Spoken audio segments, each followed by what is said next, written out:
Alors, Toto Wolff critique Netflix et la véracité de Drive to Survive, mais il note l'effet positif pour la F1 aux États-Unis. Alors, c'est effrayant à quel point on les laisse rentrer, on déteste se voir dans la série, a déclaré Wolff à Bloomberg. Le directeur de Mercedes s'agace aussi des méthodes de box-to-box film, le producteur de Drive to Survive. Je me rappelle regarder ça, l'épisode 1, l'épisode 2, et je déteste ça. Je n'ai jamais voulu avoir la caméra sur mon visage.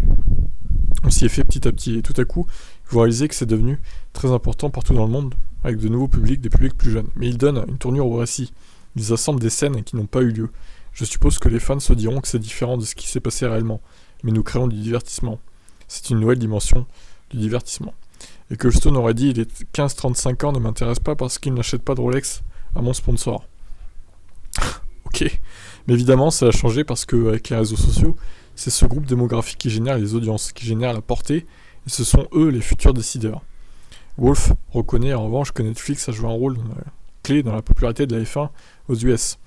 Et on a vu 400 000 personnes se déplacer à Austin en 2021.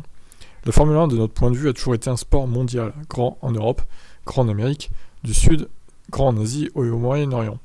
D'une certaine manière, nous n'avons jamais eu accès au public américain ou nous l'avons jamais enthousiasmé. Ma théorie à l'époque était qu'il faut beaucoup de temps pour qu'une ligue sportive s'établisse dans un pays. La Formule 1 est un sport de niche.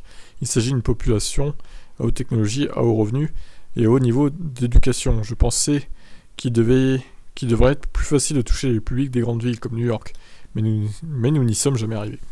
Puis Liberty Media a pris le relais, sans en faire bouger les choses. Et puis Netflix est arrivé, le Covid est arrivé, et les gens ont commencé à faire du binge-watching. Et puis soudain, nous avons eu cet énorme élan aux États-Unis que personne n'avait prévu. Effectivement. À voir si cet élan va se poursuivre ou si ça va s'effondrer avec le temps.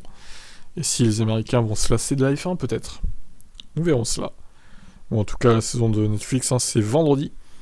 Non, je vais essayer de vous diffuser sur mon Twitch, comme j'ai dit, samedi, toute la saison. À partir de vers 13h, je vais commencer, je pense, samedi. Comme ça, il y aura plus de monde possible. Et puis, on va aller jusqu'en fin d'après-midi.